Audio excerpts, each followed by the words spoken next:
Thank you very much for having me. I feel like the guy at the back of the cycle teams that right at the end of the race he pops out, sprints and wins, and everyone claps him. These guys have done a great job. So thanks to Charles and David and the hosts for warming you all up. This will be a bit of a sprint, so don't worry. There's not going to be 100 slides here going through things. I'll literally just go through who we are and what the big news of the day is. So, Worry and Peace, you've probably never heard of it. It's a very, very new online insurance broker. We're a 21st century insurance broker. That means digitally powered human experience, so taking the human and the technology and really improving things. And please do check out the website. We do both micro SME insurance and personal insurance. So our aim is to help businesses with their insurance and then help the staff of those businesses and really create a great environment for both business and staff member. Our specialty this year is in cyber insurance. Now, today, guys, is a big day. You're all a bit ahead of the curve. You're going to leave this room and check the BBC website and very shortly see that this is the subject of the day, maybe even the week, because the EU is voting on 4 letters, and it's not the ones you think of.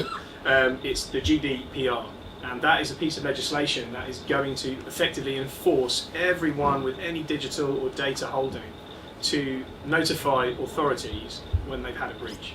Now, this vote is likely to go through. It's already been approved by the European Council and the European Commission, but effectively it's going to create a lot of red tape. Now, making that red tape experience fluid and great is their job, but the cyber insurance market in the UK is kind of poised and ready for this.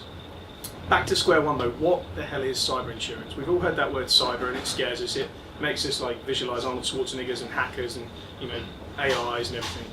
Cyber insurance is really simple. It's the protection for information security. So if you've got lots of backups from your drives to the way you firewall your server, your encryption of your data, the insurance really is a backup for all of those backups. It's the last line really. It's a coverage which covers both first party and third party risks. So things that are affecting you and costs that you've inadvertently incurred upon other people and that they're going to obviously come to seek some form of recompense. Like all other insurances, it won't make you better off. It won't unfortunately undo all the damage that's been done to your system or maybe even your reputation, but it can put you back to square one. The types of cover you might receive would be your legal obligations. So you might get some legal advice to say, look, something's happened to our systems, our staff's details have been hacked, etc. Someone's left a laptop or a USB key in Costa Coffee. What the hell do we need to do? What was on that drive? So legal advice comes with the cover and it'll give you up-to-date legal information on what you have to do next. If you do have to do something next, often the insurance will cover the costs of that. So up to a given limit that you select before you begin, the insurance will kind of cover you for the legal notifications. If there's been any actual fiduciary cost to your business, if anything's been broken beyond repair, if there's code that's been undone and unravelled, emails that have been lost that are critical to your business, and you can quantify that, then the insurance will again indemnify that. There's lots more to it. I do encourage you to look and do some research on it. The ABI have a great link on the website. But they're some of the main first party risks. Some of the snazzier ends of the cover are actually really innovative. So reputational risk. So we all know about TalkTalk getting hacked, right? That was actually a really basic hack. It was something called an SQL hack where basically the developers had left a functionality in a form that allowed someone to type a basic command in and it would return the entire contents of the underlying database. Now that's a really minor human error, but it brought down effectively the reputation of this huge company. It was undertaken by a very young, very relatively unskilled coder. So it can happen and it can be a huge issue. Now that reputational risk can also be insured. So if something silly happens in your company, it makes you look very, very, I don't know whether the word incompetent would be perceived, but TalkTalk's perception has been that they did something incorrectly in terms of their competency. It could have been a human error. But a reputational cover will allow you to insure that risk and it will unlock a PR budget which will go out in the press and start telling the right message about your business. Now, SMEs in the UK, obviously up to a given level of employees, may or may not have an existing national level brand, but hacks are big stories these days. Now what happens if that roller coaster ride goes from maybe a local website, local press, right up to getting a national press, and a limited amount of customer base becomes a big story in terms of what's happened to their details. So you've got to think about the relative nature of the data you hold and the worst case scenario that can come from it. One of the things that we're seeing a lot in cybercrime at the moment is extortion. Now everyone here probably thinks, why would anyone want to hack my business? Well, you're actually, to a hacker, you're just a digit, you're just a number, your URL with an ISP address. these guys have platforms now, just as robust as Facebook almost, that let them hunt down people with known bugs, known issues, known software holes that they haven't patched, and they automate it. They search for people with holes and they'll run a program of automation. And it's not a matter of someone seeking your business out and hunting you down and trying to damage you. It's the luck of the draw, the sheer randomness of whether or not you've got one of these flaws triggering, attacks. And that can result in something called an extortion attack, where effectively you'll get an email or a piece of notification software telling you, look, we know that you've got this hole, we've got you to ransom effectively, we're going to extort you for this amount of money if you don't pay it. Now, lots of small businesses are actually paying across Europe, thousands of pounds each time, because in terms of the critical information they're holding relative to their business's longevity, these amounts of money are probably money well spent for them. Why hasn't cyber insurance and information security insurance been more widespread? Well, firstly, unlike Charles's work, it's not mandatory. It's not something we all have to opt into at the moment. Will the GDPR today make it mandatory? Probably not. We're on that road where it probably should be something that every employer should have as standard, whether from my business or anyone else, because it's so relevant. But effectively, the insurance itself gives your business that omni-relevant protection. Now, who do we work with and who do we stock? I work with Lloyd's of London insurers, so we have a panel of 4 insurers that we work with, and they've learned all their expertise from America, where it kind of is mandatory. It's not mandatory like employer's liability is, but it's mandatory from the sense of the word that regulations have made it so critical that notifications and breaches are made to authorities that the insurance really picks up those. And in America, actually, a coverage for fines from the regulator has actually come to fruition. So we're kind of following the US market when it comes to cyber insurance. They've already got a huge £1 billion market, £2 billion market in the US, and in the UK we have £20 million of cyber insurance. So for SMEs, it's not typically something that's been on the radar whatsoever at all. But today, maybe we've got the first piece of legislation that makes it relevant. Our job as an intermediary is not to necessarily be the geeks that give you all the technological details. So to give you an idea of what Worry and Peace have begun doing, because it's a very, very new area of insurance, our first phase is education. So I'm not here today, likewise, as David said, to sell our concept. I'm here to raise awareness. We've launched a campaign called Days of Cyber, which has already brought together a law firm, penetration testing experts, cyber tech experts. We've got an event at the end of June where we're taking some of our insurers to Oxford University cyber security boffins, where we're going to run a mindshare event. So really what we're after is clustering together companies that can really help you get a good picture of what your risk is, because most people at C-suite level in large SMEs and board level at smaller SMEs just don't necessarily see or understand the risks involved here. So what we've tried to do is pull together lots of experts and really allow them to share their stories of what they do. So do visit Worry and Peace and check out Days of Cyber. We have events running quite regularly, we have content that we push out there, a big report that's free to download, which will give you literally a brain dump of all the information you need to understand your position. But I want to leave you today with some critical kind of checklists of what to do. You really need to understand where information is in your business. You need to understand who has access to it. So whether it's online or safely secured in servers, the whole chain of data is actually really critical. Lots of people buy a server from a provider through perhaps an agency or an IT consultancy. I know there's one here today, isn't there, that works for Ablestoke, I think. Maybe raise hands. There are some stories from the US in particular that have spawned entirely new server houses where you think you're buying a fantastically secure server from these providers, and actually the way that the servers are rated is that if they go to a batch of say 10 out of 20 server locations and they're all A+ grading, an arbitrary figure of excellence, the whole institution of that level of server provision for them is given that same rating. But unfortunately your allocation isn't guaranteed into one of those incredibly secure facilities. So you might believe that your information security is fantastic, but because you haven't known that that's how things were structured, you can't ask the right questions. So again, checklists would be ask silly questions. The first question is know where your data is, know who works with you on your data, and ask some silly questions. Literally get a piece of paper down, right in the middle of it, cyber security, and start brainstorming and doing a mind map of everything that could possibly involve your business. Once you've figured out where data is, try and think about the human element, because that's the part that most cybersecurity professionals say is the hardest bit. You know, we can kind of automate technology to protect websites and put up firewalls and various encryption softwares and have boffins helping us with that. But if people drop their guard with phishing attacks and structures and processes, it can be much harder to make sure all the investment in that security has been put to good use.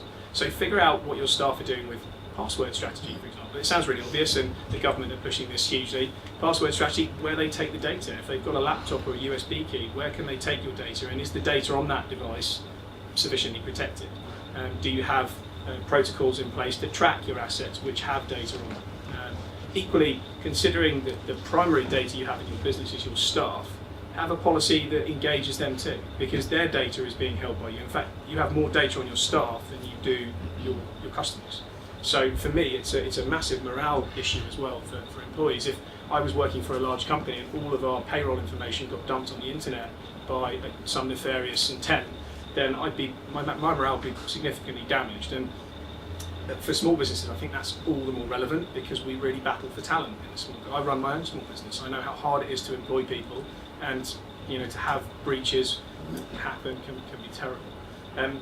The next question is set a budget.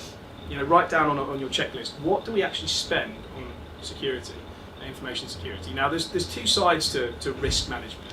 You either outsource it and transfer it through insurers, which is the product that we sell, or you assign a budget much like you would your marketing budget. Quantifying that number is really important. If you're spending 10, 15, 20% of your budget on your marketing, what portion are you going to assign to your cybersecurity? There's no right number and there's no wrong number. Some companies will match their marketing budget with their cybersecurity budget, because to be secure is a marketing investment. So they can almost see the cross-relevance of that cyber investment and cybersecurity investment with their existing budget lines. But there's nothing to be ashamed of having a 2% budget to cover cybersecurity. If that's what you've got, then make the best use of it. A lot of the risk in cybersecurity can be mitigated by those first two questions. So getting your providers to answer basic questions and asking silly questions until you're satisfied, at least you vaguely understand, looking at the staff in your business and engaging with them too about what expectations they may have on the systems in place, and then moving forward to ensure that you've got something to carry on maintaining that structure going forward. The very last step of it, the backup for all your backups, should be the insurance side. It's free to get a quote. The question sets, I will warn you at the moment, are absolutely vast. So for example, for us to get, because it's such a new type of insurance, for us to get a quote for 4 insurers to manage expectations, it's about 35 questions, and some of them are relatively technical. Now, it's our job as a business in that sector to lobby on behalf of SMEs who really, in my opinion, need this product to be far more streamlined to do that. But working with a broker, us or any of the other brokers in this sector, will actually benefit you to get that choice, but equally to help you kind of navigate those tough questions. And if you have a security or an IT expert with you, they'll need to be on hand to help you answer some of the questions. You'd be surprised, some of the questions aren't necessarily even about what content management system you're using. It can be more about the number of personal records you hold, because that seems to be the currency that the insurers have had to pay out on in the past. So, final stage, backup for your backups. Going forward, please do keep in touch with the Days of Cyber campaign and look at the information we produce. And I would ask you all, when you go out today, go on the BBC website. They will do a far better job than I could of summarising the vote that's taking place today. And it really is absolutely huge for the effect on every business in the UK it could have. It's one of those landmark pieces of legislation that changes the game. And really, from our perspective, we really want companies to be hygienic before they present themselves to a risk. Now, why would I say that? If you imagine that I'm an insurer and you're all the customers I have in this room, I would want you all to be as hygienic as possible with your cyber risk. Otherwise, one of you is going to bring down the whole pool. You'll all have to pay more year on year. So the aim of making your business hygienic isn't just for your own good as well. It's for your long-term cash flow. It's also for the risk pool, because another small business not having great tactics to deal with cybersecurity is going to affect you, and you really want to treat others as you wish to be treated in the business world. The last thing I would say is, in terms of the structure for worry and peace, I mentioned that we cover micro SME and individual insurances. We've actually partnered with a Lloyd's of London broker called Thompson Heath and Bond, who are currently placing huge US banks like Wells Fargo's cyber insurance into London. So if we feel that a customer approaches us initially, and you know, if you don't know where you fit in that line, happy to take an email or a LinkedIn connection to talk about it. We have a partner that we work with exclusively to pass you on to them. So you'd be their customer, we work with them as our preferred supplier for businesses that spend a lot more. Right? If your budget was a larger volume and you really felt that you needed advice and you couldn't get a handle on an unadvised model yourselves, then we have a partner in place for that, which is enlightening. If any of you sell services to other small businesses, I'd also love to hear from you. Part of our mantra as a business is to not be a day one, day 365 company, which I'm sure you'll have that from the odd insurance provider. You get sold a product and you don't hear from them unless you've claimed until day 365. We really want to work with all the companies inside our economy and link them together. So if you do something that can help another small business I work with, you know, I've got nothing to do with you until day 365, so I'd love to connect you up and you know, really build that relationship as well. All right?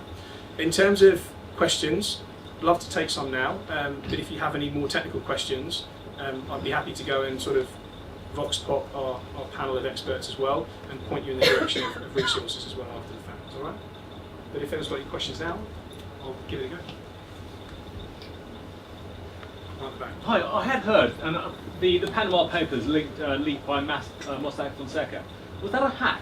Do you know? I think it was a human leak, and actually that's still covered. The fidelity of employees is still covered under cyber insurance. As I said, it's to describe cyber insurance at the moment, you guys have as an option. It's like a war hammer for a peanut. So small businesses can probably only afford a very small coverage, but the risks that are being presented by underwriters, the perils, the heads of cover, as we would call them, you know, they've got a huge range of cover. So that would have been insured had they have had insurance and obviously met those terms and conditions. Because the problem with an underwriting contract, the reason they're so huge, guys, and don't hate insurance for it, is it's uncertainty. How can you possibly make a contract to cover all the uncertainty? We don't know what's going to happen tomorrow, neither does an insurer. So these documents have to be really huge because they don't know what's going to arise that you might require money for, and they want to cover and manage your expectation as much as they can. But there are really, really detailed clauses for fidelity. So if that was indeed an employee nicking that data and taking it outside of the processes against the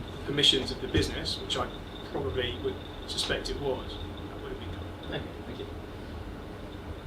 Any other questions?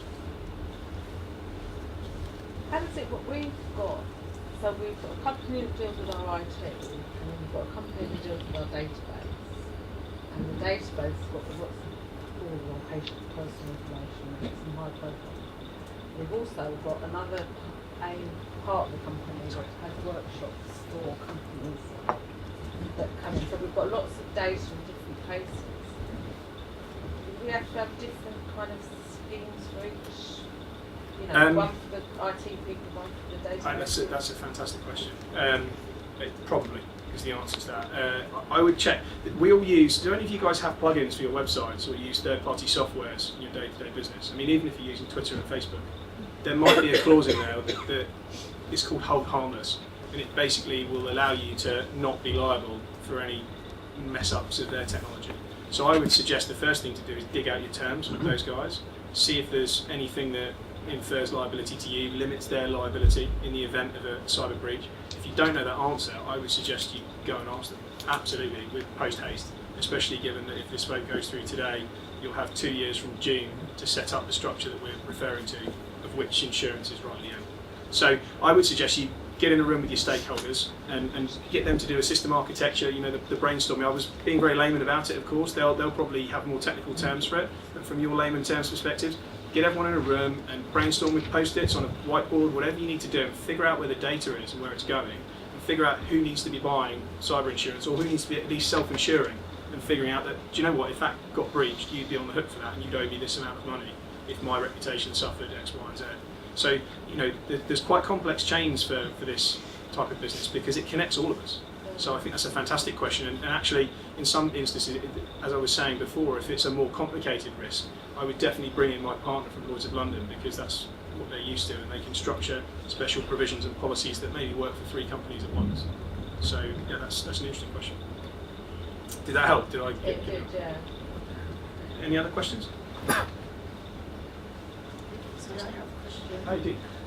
When you become a member, sorry, first of all, your presentation was excellent, thank you.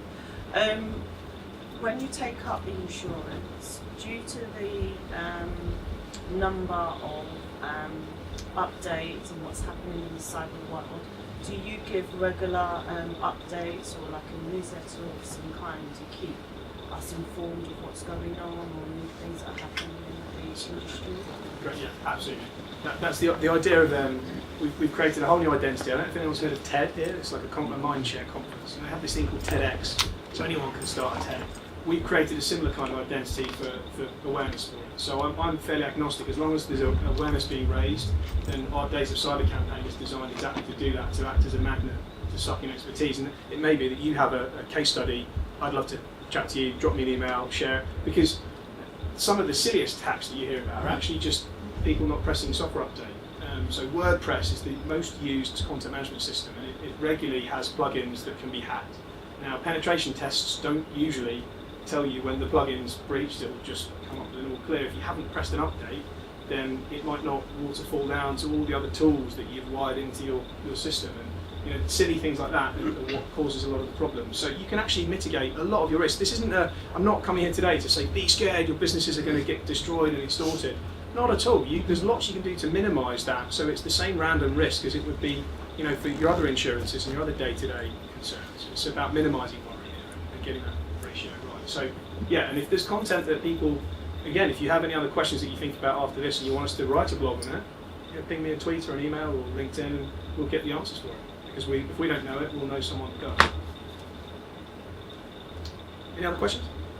Yeah, one thing that might be useful. He's waited till last, the IT. No. Torpedo. One thing that might be useful, think about your question, in terms of prevention rather than cure, is there is an international standard on information security, which is ISO 27001. And if you ask your suppliers whether they conform to that, at least you've got some sort of reassurance that they've got the processes in place, not just the actual physical security, to manage potential breaches, manage the security of your data, and they also have to report if there are any breaches themselves within that certification at the moment. So ISO 27001 is an important thing in terms of making sure. It's a very dry document as well, and I didn't go into detail on that. You can find that. We have a report, and there's a few resources you can use. There's also one of our providers and partners on Worry and Peace is called Bob's Business, and they're literally providing accreditation and e-learning for staff. So you can get a license off them and put your staff through a CPD program to figure out the basics from day one. And what it does is it fairly well wraps ISO and decodes it into layman terms again. So again, without there's lots of directions we could go. And if you build applications as well, there's also OWASP as well, which is a whole accreditation system for 100 factors you should take into account. If you're building technology as well, by the way, always bear in mind that the price you're spending is always going to be relative to the quality and security level that you receive on the other end. So if you fear that something you're doing is very sensitive, then do try and allocate a bigger portion of the budget to cover the architecture for security for that. Would your website people be doing that as well?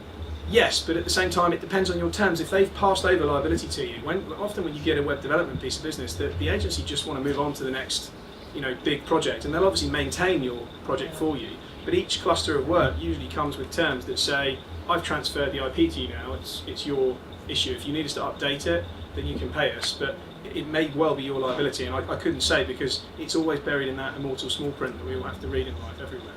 So don't just agree like we do on the iPhone, go through your contracts and find out who's being put on the line if there's a liability arising, because this is omnipresent. It's literally everything you do. It's your staff, your customers, your banking. I bought a house recently, and they call it dog fooding in the insurance industry, but I shopped with Ablestoke with my mortgage, and they were very helpful. But when it came to transferring my money to my solicitor, he virtually came to my front door to get me to write down the terms for him, because several solicitors have been put out of business by effectively being what's called socially engineered.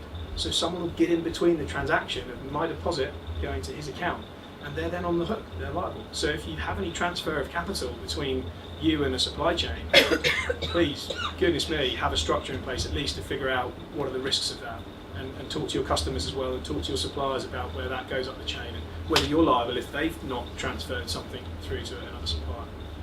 It's such a complicated world, and technology is just everywhere. Any other questions? Fantastic. Well, thank you very much for your time today, and thanks to the Charlton.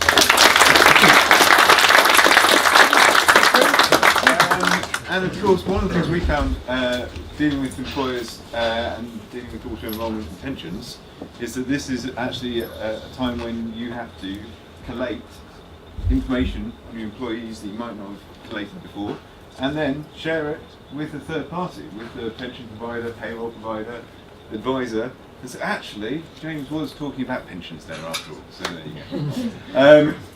That's it for our presenters. All it remains for me to say is that I hope today has been useful and insightful for everybody.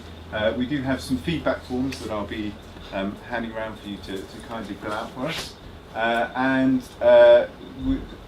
hope that our presenters will be sticking around, as well as their expertise. There are quite a few of us here from Ablestoke as well, who would be happy to chat and to talk. There is coffee and fruit and pastries and everything. So thanks very much.